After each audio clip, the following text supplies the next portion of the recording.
जय श्री कृष्णा। आप सभी को ज्येष्ठ मास में आने वाली निर्जला एकादशी की ढेरों शुभकामनाएं।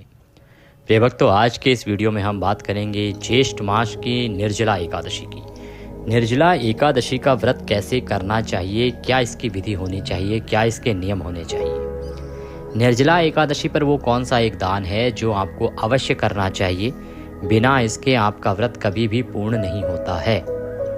निर्जला एकादशी पर व्यतिपात योग है या नहीं है, और भद्रा जो कही जा रही है तो भद्रा है या नहीं है। साथ ही निर्जला एकादशी पर किए जाने वाले दान पुण्य क्या हैं, क्या हमें दान देने चाहिए, ये विषय है हमारे आज के इस वीडियो का। इसी के संबंधित आपको जानकारी प्रदान की जाएगी। आप देख रहे हैं देवभूमि ज्योतिष संस्थान का प्रतिष्ठित यूट्यूब चैनल देवभूमि धार्मिक। आपसे निवेदन है कि वीडियो यदि थोड़ा सा भी उपयोगी लगे तो एक बार लाइक अवश्य कर दीजिएगा। अपने व्रत की सफलता के लिए और भगवान श्री हरि का आशीर्वाद प्राप्त करने के लिए कमेंट बॉक्स में अवश्य लिखिएगा जय श्री हरि। हमारे वो दर्शक जो व्रत वाले मंजन के बारे में बार बार पूछ रहे हैं, पंडित जी कहाँ से मिलेगा, उससे संबंधित लिंक हमने डिस्क्रिप्शन बॉक्स में दिया है, आप वहाँ से देख लीजिएगा। क्योंकि एकादशी के व्रत में साधारण मंजन का प्रयोग ना करें, इसका ध्यान रखिएगा। केवल व्रत वाला मंजन ही आप प्रयोग में लाएं। इस दिन दातुन आदि का प्रयोग भी नहीं किया जाता है। नीम आदि की जो दातुन है ना, उसको भी तोड़ना वर्जित होता है, इसीलिए। और ना ही आप टूथपेस्ट और ना ही जो साधारण जो मंजन बाजार में है उनको प्रयोग कर सकते हैं। कारण या तो उनमें नमक होता है या तो उसमें केमिकल होता है। तो हम आपको बताते आए हैं कि आप किसी भी एकादशी तो छोड़िए, बाकी अन्य व्रतों में भी इसका ध्यान रखें कि टूथपेस्ट या मंजन का प्रयोग ना करें।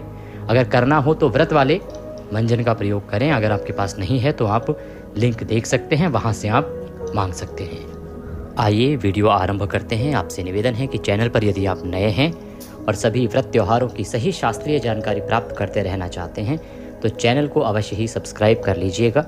क्योंकि जब आप सब्सक्राइब करेंगे और बेल आइकन को प्रेस करेंगे तभी आपको हमारे वीडियोस मिलेंगे और हम सभी व्रत और त्योहारों की सही शास्त्रीय जानकारी अपने चैनल के माध्यम से आपको प्रदान करते हैं। प्रिय भक्तों, बात कर रहे हैं निर्जला एकादशी की। निर्जला एकादशी जो कि सभी एकादशियों में श्रेष्ठतम एकादशी है, इससे बड़ी एकादशी कोई नहीं है। इसीलिए इस एकादशी का जो व्रत है बच्चे से लेकर बुजुर्ग तक सभी के लिए करने को कहा गया है। जो करने में सक्षम है उसे इसका व्रत करना चाहिए।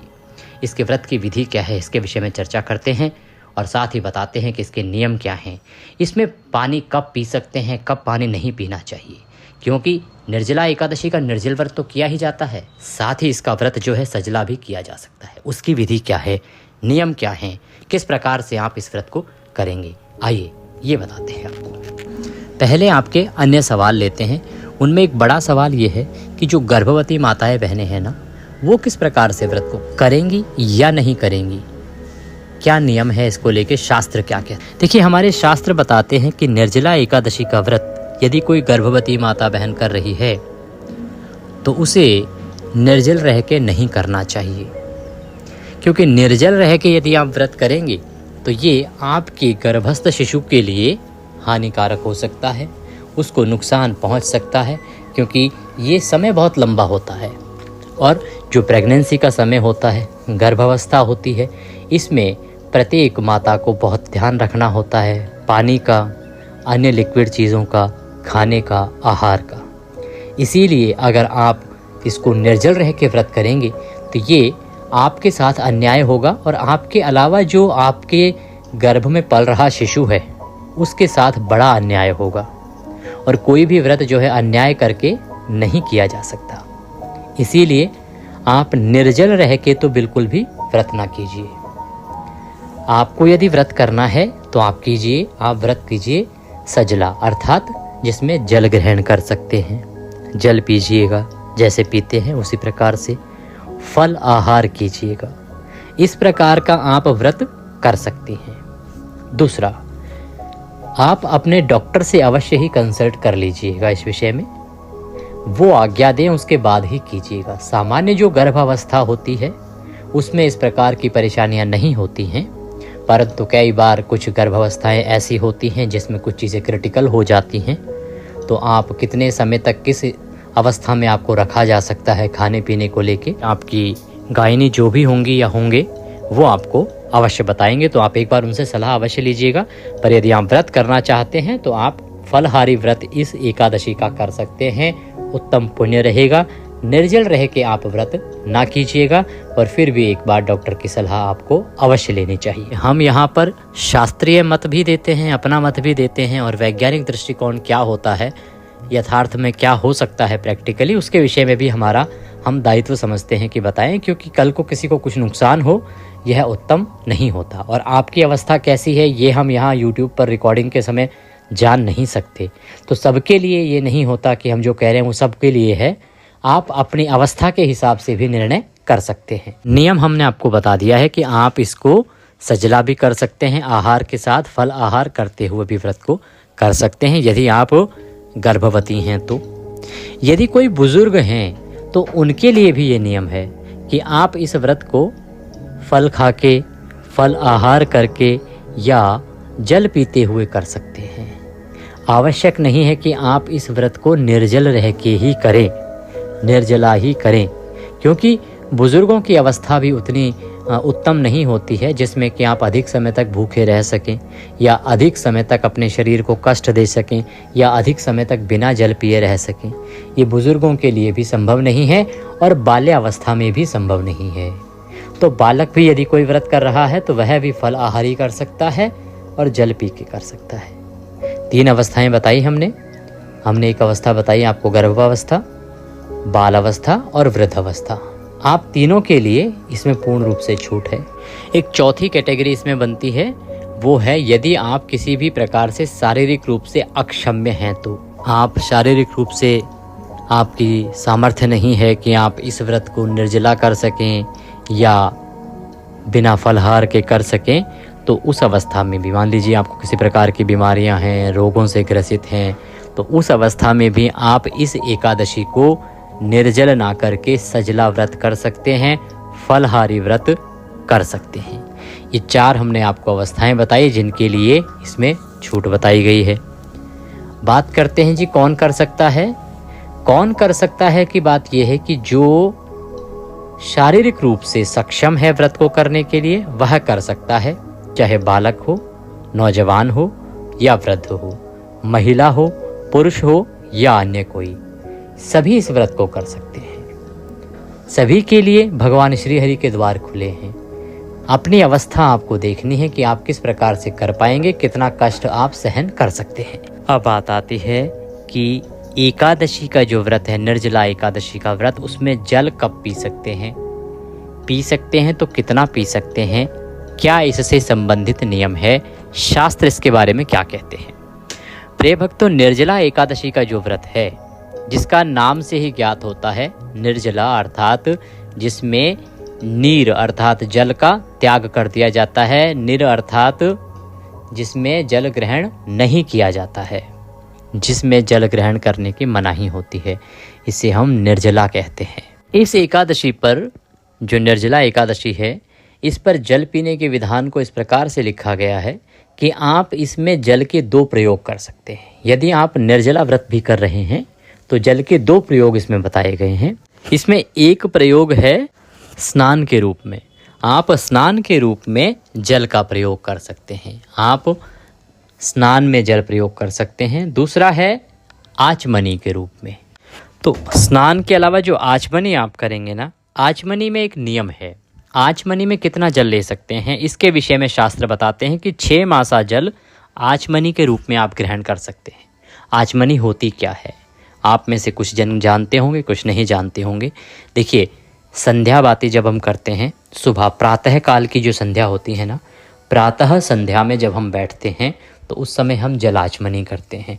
इसको इस प्रकार से समझ सकते हैं कि जब हम आपको पूजा विधि बताते हैं किसी भी व्रत त्यौहार आदि की, आप देखते होंगे उसमें भगवान की स्थापना के बाद हम आपको कहते हैं कि अब आप जल आचमनी करेंगे।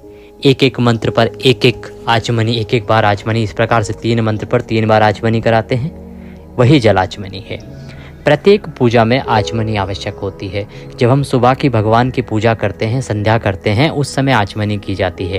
उसके बारे में वर्णन लिखा है पुराणों में कि आप जब सुबह की पूजा करेंगे, प्रातः काल की पूजा करेंगे, तो आचमनी में 6 मासा जल ले सकते हैं। 6 मासा जल, 6 मासा जल क्या होता है 1 ml के लगभग जितना एक मासा होता है। तो 6 ml जल समझ लीजिए आप, 6 ml, केवल 6 ml जल है जो आप इसमें पी सकते हैं आचमनी के रूप में। तो आचमनी में आप जल प्रयोग कर सकते हैं और वो भी केवल 6 मासा। उसका इसलिए विधान है क्योंकि जितने भी साधु संत हुआ करते थे या होते हैं, या जितने भी भगवान के भक्त हैं जो भक्ति करते हैं, वो पूजा अवश्य करते हैं, भगवान की साधना करते हैं। जब साधना करते हैं तो उसका एक प्रमुख हिस्सा होती है आचमनी। इसीलिए आचमनी के लिए इसमें छूट दी गई है कि आचमनी के रूप में आप 6 मासा जल पी सकते हैं। तो ये 2 प्रयोग हुए जल के। तीसरा सवाल आपका है कि पंडित जी फिर भी और क्या समय है जिसमें हम जल पी सकते हैं? तो देखिए, जल पीने के लिए अगर आप निर्जला व्रत करना चाहते हैं तो सुबह 4 बजे से पहले, सुबह 4 बजे से पहले, जब मुर्गे ने बांग भी ना दी हो, जब कोई दिखाई भी ना दे, ब्रह्म मुहूर्त तो आरंभ भी ना हुआ हो, उससे पहले आप जल पी सकते हैं। जितना चाहें उतना जल पी सकते हैं। कारण व्रत जो है वो रात्रि की डेट बदलने से आरंभ नहीं होता। ये लोगों का मिथ है। लोग कहते हैं 12 बज जाएंगे, नया दिन शुरू हो जाएगा, हमारा तो व्रत है। देखिए, हमारा जो व्रत है ना, वो ब्रह्म मुहूर्त से आरंभ होता है, ब्रह्म काल से आरंभ होता है। जब तिथि का उदयमान के अनुसार हमने माना है सूर्योदय से, लेकिन ब्रह्म मुहूर्त से हम उसको गिन के चलते हैं। इसीलिए 4 बजे से पहले आप जल ग्रहण कर सकते हैं। जितना जल आप पीना चाहते हैं वो 4 बजे से पहले पी लीजिए। उसके बाद आप स्नान आदि कीजिए। स्नान आदि करने के बाद स्नान से निवृत्त होकर श्रीहरि की पूजा कीजिए, संध्या वंदन कीजिए। संध्या वंदन में आप 6 मासे जल का ही प्रयोग करेंगे। संध्या वंदन के बाद आप अपने एकादशी व्रत की पूजा करेंगे। इसमें बाकी कुछ करें या ना करें, आपको संकल्प अवश्य करना है। ध्यान रखिएगा, आपको संकल्प अवश्य करना है। पूजा आप चाहे साधारण विधि से ही क्यों ना करें, वो साधारण विधि भी आपको बताएंगे। संकल्प जो है वो अनिवार्य है। संकल्प के बिना इस एकादशी का फल प्राप्त नहीं होगा, ये ध्यान दीजिएगा। संकल्प कैसे करना है? संकल्प करने के लिए स्नान आदि करने के बाद भगवान के सामने खड़े हो जाइए या सामने तस्वीर जहाँ आपका मंदिर है वहाँ आसन लगा के बैठ जाइए। संकल्प करने के लिए अपने सीधे हाथ पे जल लीजिए। 1 रुपये का सिक्का दक्षिणा के रूप में कम से कम रखिए, अधिक जो भी रखना चाहे रख सकते हैं। फूल है तो फूल लीजिए और 3 बार बोलिए ओम श्री विष्णु, ओम श्री विष्णु, ओम श्री विष्णु। अपना नाम, अपना गोत्र, जिस स्थान पर बैठकर आप संकल्प कर रहे हैं वहाँ का मकान नंबर, क्षेत्र का नाम, शहर का नाम। ज्येष्ठ मासे शुक्ल पक्षे निर्जला एकादश्यायां पुण्यतिथियों आयु आरोग्यता प्राप्त्यार्थाय, सुख संपत्ति प्राप्त्यार्थाय, श्रीहरि विष्णु भक्ति प्राप्त्यार्थाय एकादशी व्रत निर्जल व्रत पूजन संकल्पम संकरिष्ये। अगर आप निर्जला व्रत करेंगे तो आप बोलिएगा निर्जल व्रत संकल्पम संकरिष्ये। अगर आप सजला करने वाले हैं, अर्थात आप जल ग्रहण करने वाले हैं बीच में, तो बोलिएगा कि एकादशी सजला व्रत पूजनम संकल्पम संकरिष्ये। ये आपने बोलना है। देखिए, संकल्प की बड़ी महिमा है, ये ध्यान रखिएगा। ये है शास्त्रीय विधि संकल्प करने की। आप यदि इस प्रकार से ना कर पाएँ तो साधारण भाषा बोलते हैं आपके लिए। आपने हाथ में जल लिया, पुष्प लिए, सिक्का रखा 1 रुपये का कम से कम दक्षिणा के रूप में, भगवान को स्मरण किया और भगवान से निवेदन किया कि हे प्रभु श्री हरि, हे भगवान, आज के दिन मैं इस ज्येष्ठ मास की शुक्ल पक्ष की निर्जला एकादशी का निर्जल रहकर व्रत व पूजन करने का संकल्प करती हूँ या संकल्प करता हूँ। अगर आप सजला रहें तो उसमें ये बोल दीजिएगा कि जल पीते हुए इस एकादशी का व्रत व पूजन करने का संकल्प करता हूँ। आप इसे स्वीकार करें, मुझे इतनी शक्ति और सामर्थ्य दें कि मैं इस व्रत को पूर्ण कर पाऊँ, और वह संकल्प भगवान के चरणों में अर्पित कर दें। तो संकल्प आपने करना है, चाहे आप साधारण शब्दों में कर लीजिए, सीधे शब्दों में जो हमने आपको बताया, चाहे जो शास्त्रीय विधि है हमारी पुराणों की वो भी मैंने आपको बताया। संकल्प आपने अवश्य करना है। संकल्प करने के बाद पंचोपचार से पूजन कर लीजिएगा। पूजन में क्या होगा, भगवान श्री हरि की तस्वीर या प्रतिमा आपके पास होगी, मंदिर में रखी है या आपने मंदिर में नहीं रखी है तो आप स्थापित कर लीजिएगा चौकी आदि लेके। जब पूजा करने बैठें तो एक चीज़ का ध्यान रखिएगा कि इसमें आप पीले वस्त्र पहनिएगा। पूरे वस्त्र पीले ना हो तो कुछ तो पीला होना चाहिए, चाहे पीली चुन्नी ओढ़ लीजिएगा, अगर जेंट्स हैं तो पीला गमछा या कुछ ऐसा ले लीजिएगा, टॉवल ले लीजिएगा। कुछ ना कुछ आपका पीताम्बर जो है वस्त्र होना चाहिए, वह बहुत उत्तम रहेगा यदि आप एकादशी का व्रत कर रहे हैं और उसका पूजन कर रहे हैं। तो पूजन के लिए बैठेंगे, भगवान को स्थापित कीजिए। स्थापित करने के बाद भगवान के सामने घी का दिया जलाइए, धूप जलाइए, व्रत का संकल्प कीजिए। संकल्प करने के बाद भगवान को स्नान के लिए जल अर्पित कीजिए, जल के छींटे दीजिए, तिलक कीजिए भगवान को। तिलक करके वस्त्र के रूप में मौली अर्पित कर दीजिए, फूलों की माला पहना दीजिए। फूलों की माला पहना के धूप दिखा दीजिए, दीप दिखा दीजिए और नैवेद्य के रूप में जो भी आपके पास मिठाई फल आदि है वह भगवान को अर्पित कर दीजिए और हाथ जोड़ के नमन कीजिए। अब भगवान की एकादशी व्रत की कथा सुनिए। निर्जला एकादशी की आपको कथा सुननी है, साथ में विष्णु सहस्त्र नाम का पाठ भी आपको अवश्य सुनना है। ये दोनों सुनने चाहिए। और YouTube पर कथा सुनते समय सावधान रहें, क्योंकि बहुत सारे चैनल किसी भी कथा को किसी भी नाम से चला देते हैं। तो सही चैनल पर ही कथा सुनें जो सही कथाएं सुनाते हों। तो यदि आप हमारे चैनल पर नए हैं तो उसे सब्सक्राइब कर लीजिए, क्योंकि एक ये प्रतिष्ठित ज्योतिष संस्थान का चैनल है। यहाँ पर हम जो जानकारी देते हैं वो ज्योतिष शास्त्र और पुराणों पर आधारित होती हैं। सही कथाएँ हम आपको सुनाते हैं। तो कथा सुननी है, सहस्त्र नाम का पाठ करना है, भगवान की आरती करनी है। उसके बाद ब्रह्मचर्य का पालन करते हुए शांति के साथ भगवान के चरणों में मन को लगाते हुए दिन को आपने व्यतीत करना है। किसी के साथ वैर भाव नहीं रखना, आप शब्द नहीं बोलने, किसी को हानि नहीं पहुंचानी, किसी को ठेस नहीं पहुंचानी, किसी का अहित नहीं करना, किसी का बुरा नहीं चाहना। सायंकाल को संभव हो तो कीर्तन करना, रात्रि काल को संभव हो तो जागरण करना।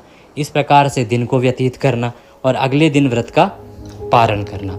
इस प्रकार से आप कीजिएगा व्रत, ये अति कल्याणकारी है। निर्जला एकादशी व्रत का फल बहुत अधिक है।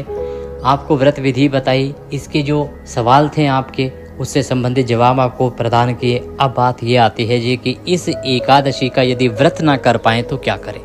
प्रिय भक्तों, इस एकादशी का यदि आप व्रत ना कर पाएँ तो दान अवश्य कीजिएगा, क्योंकि निर्जला एकादशी पर केवल व्रत की महिमा नहीं है, निर्जला एकादशी पर निर्जला एकादशी के दान की महिमा भी उतनी ही अधिक है और उससे प्राप्त होने वाले पुण्य भी उतने ही अधिक हैं। निर्जला एकादशी पर अगर आप दान करते हैं तो उससे आपको अक्षय पुण्य की प्राप्ति होती है। यह पुण्य बाकी अन्य एकादशियों पर दान करने से कई लाख गुना अधिक बढ़ जाता है। इसीलिए इस एकादशी पर दान अवश्य करना चाहिए। दान क्या करना चाहिए, संक्षेप में यहाँ बताते हैं आपको। विस्तृत रूप से हम एक बड़ा वीडियो बना रहे हैं जिसमें एक एक दान और उसकी महिमा आपको बताई जाएगी कि क्या दान आपको क्या देता है और कैसे वह दान करना चाहिए। यहाँ आपको वस्तुएं बता देते हैं। इस एकादशी पर जलदान का महत्व बहुत अधिक है। जलदान का महत्व है और इस दिन आपको किसी ब्राह्मण को या मंदिर में जल युक्त घड़ा अवश्य दान करना चाहिए। जल से भरा हुआ एक घड़ा आपने अवश्य दान करना चाहिए। ये बड़ा कल्याणकारी है और ये बहुत आवश्यक भी है। इस एकादशी पर आपको करना ही चाहिए। पंखा दान करेंगे उसका फल बहुत अधिक है। शीतल पेय अगर आप दान करेंगे उसका फल बहुत अधिक है। आप अन्न दान करेंगे, भंडारे करवा सकते हैं तो भंडारे करवाइए। भंडारे यदि नहीं करवा सकते हैं तो कोई बात नहीं, जहां भंडारा हो रहा हो वहां पे आप सहयोग दे सकते हैं। हमारे यहाँ सदा भंडारे चलते हैं। आप सहयोग राशि अगर भंडारे के लिए देना चाहते हैं तो भंडारे के लिए दे सकते हैं, और ब्राह्मण के निमित्त दक्षिणा आदि देना चाहते हैं तो वह भी आप हमें भेज सकते हैं। आपको जो भी जानकारी चाहिए वह आपको कमेंट के माध्यम से प्रदान कर दी जाएगी। आप भेजने के इच्छुक हैं तो कमेंट बॉक्स में लिख के पूछ लीजिएगा। दान करना है, जितना हो सके दान कीजिए। अन्न का दान कीजिए, दुग्ध दान कीजिए, दुग्ध का दान कर सकते हैं आप। अधिक कुछ ना हो तो एकादशी पर बिस्किट आदि का दान कर सकते हैं आप। वस्त्र का दान कर सकते हैं आप। जूते चप्पल का दान कर सकते हैं आप। और इनकी विधि क्या है, नियम क्या है, ये हम आपको विस्तृत वीडियो में अवश्य बताएंगे। इस एकादशी का व्रत 6 जून को कर रहे हैं तो 7 जून को जो पारण होगा उसमें बहुत बड़ा ट्विस्ट है, उसको आप अवश्य समझिएगा, जिसको हम विस्तार से आपको समझाएंगे। ये जानकारी अधिकतर लोगों तक पहुँचाइए और जुड़े रहिए चैनल के साथ और प्राप्त करते रहिए इसी प्रकार की महत्वपूर्ण जानकारियाँ। जय श्री कृष्ण।